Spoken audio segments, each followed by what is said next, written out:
So, all right, we are good to go. And let me share my screen. Share. All right, can you guys see that? Beautiful, okay. Move to bottom, do that. All right, let me go to the beginning. Is my like Zoom bar in the way over here? Or can you not see that? I don't really know how that works. Okay. Hello. I just heard Lauren. Hi, Lauren. All right. So to get started, we are going to be talking about today how to be a better ally. So these are some things what we're going to go over. We're going to talk about getting comfortable, being uncomfortable, performative allyship, researching, language mindfulness, minding your space, and showing up. So, and then one other thing I have added to this week is we are going to be talking about course recommendations that you can take to better your D&I efforts and understanding at Miami. So before we really get started, I just want to decompress with everybody really quick. So this can be kind of uncomfortable to talk about. I know that these are some difficult topics, especially if you don't feel as well versed maybe in the language surrounding diversity and inclusion topics. So we're just going to shake it out. I like to do a little check-in with everybody. We do what's your weather? So are you feeling sunny? Are you feeling cloudy? Are you feeling like you're in the middle of a hurricane? You're the pot of gold at the end of the rainbow. Just you can say it in the chat. I just want to see where everybody's feeling. Natalie is sunny, love it. Cloudy, sunny, cold, sunny, sunny, sunny, sunny, sunny. I like it. Hurricane, there we go. I'm always waiting on one. Sunny and cold, very good. Personally, I'm in like a tropical rainstorm right now. So it's like you're in the tropics, but it's still a rainstorm. Mostly just because, you know, it's Zoom school. Okay, anyway, so now that we've gotten that out of the way, I hope everybody knows that it's okay to feel a little bit uncomfortable when we talk about this stuff. It's totally normal. Moving on to that topic. So discomfort does not have to be an inherently negative thing. I feel like we often associate emotions of discomfort with feeling bad or guilty or just generally negative. That doesn't really have to be the case. So being uncomfortable is a really good thing in these discussions, especially because it really means that you're learning something and you're, you know, creating that ability to recognize that this is something you're unfamiliar with, and then you're able to internalize it. So the vast majority of us have been desensitized to D&I topics because we've not been asked to consider them before. And if you feel like you're the only one in the room that is uncomfortable, I guarantee you're not. I still get uncomfortable talking about these things. Last night, you guys saw me at chapter last night, tripping and stumbling over all of my words. Sometimes it just happens, and that's okay. So jumping right in, we're going to start off with what is performative allyship? Does anybody know? Want to throw it in the chat, or you can say it out loud?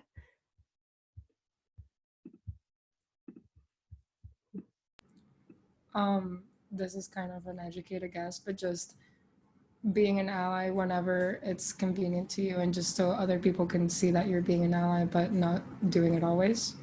Absolutely. That is spot on, Natalie. So the definition of performative allyship or activism is participating in a social movement as a means to create social capital, which is essentially clout, rather than a true devotion to the cause. So a really great example of performative allyship. And before I get into this, I want to say, if you did post a black square on Instagram over the summer, that is totally okay. I did as well. But I'm going to talk a little bit more about why that is an example of performative allyship. I just don't want anyone to feel guilty if they maybe did post this or have a regret. It's totally okay. So this is the hashtag Black Lives Matter hashtag. I took this video back in June when this Blackout Tuesday happened. And this is what came up under this hashtag. And it was not the hashtag that was specific to the Black Square movement. It was the hashtag Black Lives Matter. So that's going really fast and it's going to overwhelm me a little bit. So I'm going to pause that. So this is performative allyship because under this hashtag, prior to this movement, we were seeing resources being shared, like educational resources, donation links, charities, GoFundMes, just all of an accessibility point under this hashtag. And when it then became flooded with these black squares, it quite literally blacks out all of those educational resources that otherwise were shared under this hashtag. So like I said, don't feel guilty, don't feel embarrassed if you did post one of these black squares, but this is just an easy way to identify what performative allyship could possibly look like, especially in the age of social media. So moving right along, it's gonna make me go through that whole video, I think. Okay, there we go. So how can I make sure my activism isn't performative? These are actually some ideas that we came up with last week. I thought they were great, so I decided to leave them up. So using reliable resources to get up to date, staying more informed, staying updated, supporting minority communities through monetary means, that's a really big one. Just making sure that you're buying from BIPOC businesses. And if you're not familiar with the term BIPOC, it's Black, Indigenous People of Color. Listening to minority voices, asking yourself what the direct effect of your action is, ask what your needs are and what other needs are, and then take your activism further than Instagram. So while we're on this slide, does anybody else have any ideas about things that might that will help you make sure your activism isn't performative? And we covered a lot on this slide, so if nobody has anything to add, that's totally fine. Cool. All right, I'm gonna go ahead and move on then. My little navigator bar keeps going away. Okay, and this is the slide that I covered up chapter last night, but we're gonna go ahead and dive a little bit deeper into this language mindfulness. So the one I started with was, why do we capitalize the word Black but not white? Does anybody know why this is? And it's totally okay if this is an educated guess, because I myself just learned this last week. So if anybody has an idea, you can throw it in the chat or unmute and contribute. Up to you.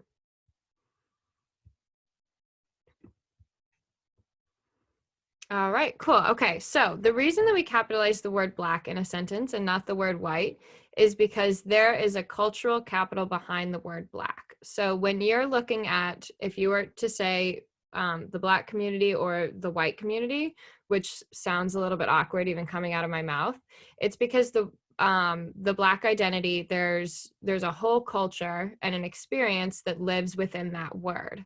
And with the white experience, while we have experiences that are individual to us and unique to us, there's not necessarily a culture that surrounds that other than one of oppression and just kind of the othering of minority communities. So that's why we capitalize the word Black but not white. And then talking about pronouns, I'm sure this one has become way more normalized and like quote unquote popularized over the last year, especially with TikTok, putting pronouns in your bio, sharing them during presentations, slides, things like that. And what are the significance of pronouns? Why do we use them? Why do we want to make sure that we're getting them correct? Anyone?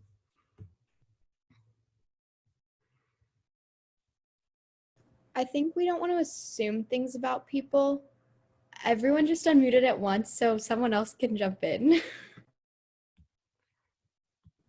I was gonna say like the same thing, like just making sure that we're like respecting how people identify and like taking into like consideration like just like who they are just as much as they're taking into consideration who we are. Right. Go ahead. I also was going to say a way I like to think about it is you like when people say your name right, just because your name identifies you. So like getting someone's pronouns right is just as important. Absolutely. I like that you related it to somebody's name as well, because that's another thing, learning to pronounce difficult names that might be difficult from your cultural and language perspective, but it's just a different cultural name. That's another really important thing that's not on this slide, but that would be a great point to add. So yes, pronouns are really important to make sure that we are acknowledging somebody's full self, what they identify as, and pronouns are not necessarily correlated to gender. Pronouns are just what somebody likes to identify by when they are being referred to. And it's really important to check that, especially if you're conversing with somebody online. I like to ask, like during recruitment, if if it felt appropriate to the conversation, I would ask the PNM, like, hey, what are your pronouns? Just checking in. Because even if you have an assumption, I feel like it's still a practice that I'm working on. Nobody's perfect, but I feel like I like to revert to they, them, because it's gender neutral. It includes everyone regardless of their gender identity. And I just feel like it's a safe bet. So when you don't know someone's gender, they, them is always a great place to start. And some people choose that for themselves. So, and then another thing that I talked about at chapter last night, oh no, I skipped one. So person first language. This is a term that actually was popularized within disability studies. Does anybody know what person first language is? I do, I think. Go ahead. If this is at least where I've learned of it in this context, but basically instead of saying, like, for example, if somebody has a disability, instead of saying like calling them like autistic, you'd say, oh, like he has autism, he or she has. It's like not saying like the autistic person, it's saying that they're person before you give them a label based off of like, same with like saying like, oh, like she is Black versus she's a Black person, you know. That's like, Yeah. that's my best way of putting it. Absolutely. No, you hit right on the head, Reagan. That was awesome. So yes, person first language is just putting the identity of the person before the label. So if the two examples that Reagan used were awesome, so it's like the one that I always stick with in my mind because it's just the one that I learned in class. Rather than saying a blind person, it's a person with blindness, or they are a person with blindness. So just really making sure that you respect the identity of that person first and foremost above all. That can apply to race, disability, gender, really any category that could create a minority identity. It can apply to that. But that's also, I feel like I need to say in conjunction with that, that is not true for everybody. Some people prefer, there's not really a term for it that I am personally familiar with, but some people don't have a preference towards person first language. For example, there is a girl that I follow on TikTok, and she has made, she's in a wheelchair, and she has made a couple videos about this where she likes to claim, she says, I am a disabled person rather than a person with a disability, because she believes that that is a big part of her identity that she wants to bring into her personhood. So as I said, it's not the same with everybody. Which also brings me to my next point about slurs and language reclamation, which is what I talked about at chapter last night, because I did make the mistake last week of not clarifying my sexuality when talking about the word dyke, which was my example that I used last week. So language reclamation is obviously a huge thing that we've been hearing really happening in the last 30 or so years, especially in the Black community with the use of the N-word, in the queer community with the F slur, which personally I do not use, and the word dyke, which I do use, which is interesting. There can be different weights behind different words. And I'm sure there are other examples, but those are just the first three ones that come to mind. So language reclamation is basically the practice of a minority community taking this word that has been used against them and bringing it back into power for their own community. And because of my personal experiences with the word dyke, that is the example that I use because I can speak to that's best effect. But I know people within the queer community that self-identify as dykes because they feel that that word fits their identity better than maybe lesbian or gay or any X, Y, or Z label. That's just what they identify as, which can feel really jarring to hear sometimes. Personally, even up to a year ago, I was not comfortable using that word. I didn't like hearing it. But then as I gained more friends and had more experiences within the queer community, my perception of it changed. Even queer, I kind of forget that one, that is sometimes used as a slur. But for me, that's just like, for me and a lot of people now, I feel like that's just kind of the all-encompassing term rather than spitting out LGBTQ plus, which is, if that's your preference, totally fine, once again. So yeah, Basically, by using gender neutral and culturally mindful language as a person who is not otherwise impacted by this idea, you are helping to normalize these things. So that's just why it's really important that we mind our language. Moving right along. So I think I skipped one. There we go. Okay. So minding your space. I've got the definitions and like the bullet points right next to that, but can anybody guess what I mean when I say mind your space?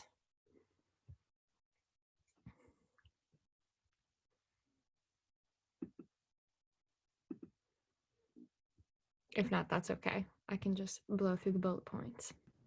I would say that it's like knowing, kind of like just like knowing your place, knowing when you have the right to speak up, when you should sit back and like observe, listen, learn how to be better. Yes, yes, absolutely. So this is something that I personally struggle with a lot because I often like to be the loudest voice in the room. I do think I'm right the majority of the time. I'm working on it. But so minding your space is super important. So recognize and own your own privilege. Know, like, you know what, I am a white cis passing woman. I come from a wealthy, like high income background. I go to a school, my school is paid for. I went to a great high school. I grew up in a very safe neighborhood. All of those things are contributors to privilege. And those are things that I try to keep in mind when I am speaking with people, and especially on conversations where privilege is brought into play. And knowing when to speak up and when to sit back. If you are in conversation, especially with minorities, and we're speaking on minority issues, know when it's your turn to say something. And sometimes it might not be your turn, and it's just, you know what, it's not your day. But know that the information that you have taken in and the points that you want to make are still valid. It just might not be the right time to bring those into the conversation. And if you are in an environment where you are the only one speaking in support of, or not necessarily on behalf of, but if you are the only one bringing perspectives that promote diversity and inclusion into conversation, invite that conversation in with people that might not otherwise talk about it. Have those tough conversations, because they don't have to be tough. If you just invite the idea for conversation, if you just put out your feelers, you're already taking a great first step. So moving on. So we're going to exit the present and do a little activity. So you got called out. You said something that made somebody uncomfortable. They said, hey, you shouldn't have said that. That offended me, X, Y, or Z reason. So how are we going to react? I have a do category and a don't category. So oops, I skipped. I currently cannot figure out how to. There we go. Okay. So, okay. Any ideas for the do category? I personally always own up to like what I said and then like recognize that I'm like, yes, I'm sorry, I was wrong, but now I understand why I was wrong, and I explain why. I don't just like, I'm not rude about it and I'm like, oh, my bad. Like I Right. try to be like understanding, educated. Nice. Okay.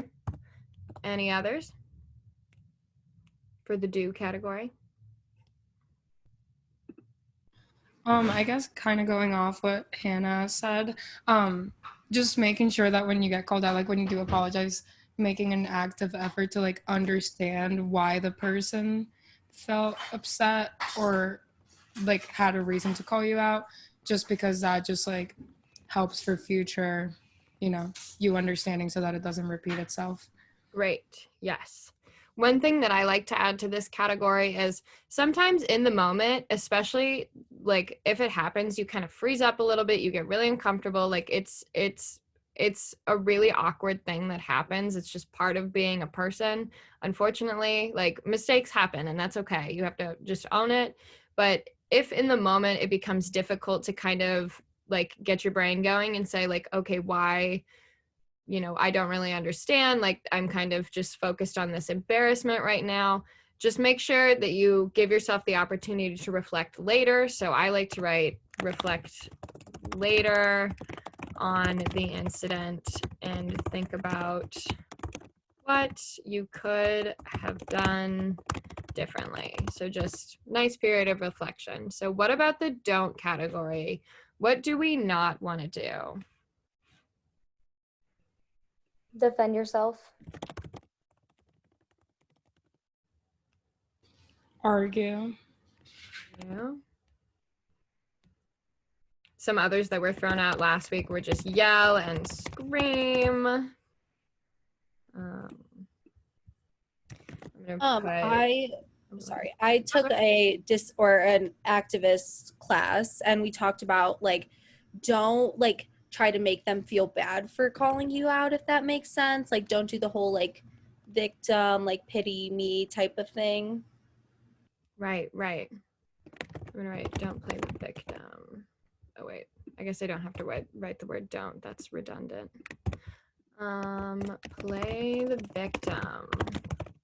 Very, very good point, because I'm sure if any of you have ever been in that position before, even if you haven't been in it from a diversity and inclusion perspective, it's difficult to call somebody out, especially if you're among friends, among family. It's hard to say something, especially if you're the only one saying something. So it takes a lot of courage for somebody to call another person out. And once you practice it, I promise it does get a lot easier. But so just understand where that person is coming from and sympathize, empathize, really, really do your best to understand, what did I do? How can I remedy this? What steps can I take? I'm sorry that this happened, and I'm sorry that I said this, and just take ownership and move forward, and it will be okay. Getting called out, it's not fun, but it's a necessary part of growth. It's really, at the end of the day, what it is a really beautiful learning opportunity, and it's tough, but it's a learning opportunity. So back to the slides. Gonna move this over. There we go. Gorgeous. Love how many we have on there. So research, this is my favorite part because I get to talk about books and TikTok, which are two of my favorite things. So I have on here some recommendations for quick, easy reads across a multitude of categories that I feel like these are all great, pretty approachable jumping off points if you are interested in literature to expand your diversity and inclusion understanding. So I have The New Jim Crow by Michelle Alexander, How Does It Feel to Be a Problem by Mustafa Bayoumi, Open Veins of Latin America by Eduardo Galeano, An Indigenous People's History of the United States, Roxanne Dunbar Ortiz, Fun Home by Alison Bechtel. So we've got, this is about the Black experience in America. This is about the Muslim slash Arab experience in America. It's primarily about his experience with religion. This is about the Latinx experience, Indigenous experience, and this one is Fun Home by Alison Bechtel. This is my personal favorite on the list because I love this author, but it's about the queer experience in America. And then on the right side here, I have, here are a ton of TikTokers that I feel like everybody should follow. Their content is awesome. They're all promoting either studies of race, disability, really just, I cannot even, this is a pretty broad list. And then also these TikTokers here have helped me to find other ones and really grow and diversify the feed and the media that I'm consuming. And that's another one of those things too, where on TikTok, I think about this app and I'm like, I get on here to have fun. I get on here to laugh, like whatever. But I also, it's really nice because it's never more than a 60-second video. Like we can all spare 30 to 60 seconds of our time to maybe learn a little bit more. And I've really learned some fascinating stuff. And even if I'm hearing information that I've had before, at least I'm getting this refresher. I'm getting all of these new and amazing perspectives. TikTok is really, it has the power to be both an incredible and a terrible place. But if you follow these people, it'll work on making it incredible. So those are my recommendations. Moving on. So the class recommendations here, so the Pan-Hellenic Diversity and Inclusion Board, which is all of the D&I chairs from all of the chapters on campus, put together this spreadsheet. So we'll click into this. It's really long, so it's awesome. It's got so many different classes on here, and it's got the department, the course number, the title, and what it will fulfill in your major. So if you're looking for something for Miami plan specific to your major, if you need like an English credit, anything, like really check this out, because this will this is an awesome resource, and it's incredible that this was put together. So this is a great resource, and I would recommend it to absolutely everybody. Back to the presentation. That's all I have for you. So thank you for having this discussion and participating in discomfort. I love you all, and I'm really proud of our chapter, and I really just, I don't know, I love doing this. I love being a part of this, and I feel so blessed to be able to lead you guys in this learning. But yeah, if anybody, and those are my resources for some of the things that I used. So if anybody has any questions that I don't know how to stop sharing my screen. There we go. Okay. If anybody has any questions or wants to stick around and chat about anything, I will be here. But otherwise, that is all I have for y'all. Bestie vibes only. Thank you. You're Thanks, welcome. Erin. Thanks, Erin. Thank you. Bestie vibes only. Wait, is the meeting like over? Yep. Oh, is that it for tonight? I thought That is all for tonight. Yeah, I'll be at yeah. the new member meeting tomorrow. Okay, and that's tomorrow at 7, right? Or 6? Yes. Okay, thank you. Of course. Have a good one. Bye, Reagan. Bye. She's so cute. So true, bestie. So true, Oh, I Bess. gotta stop recording.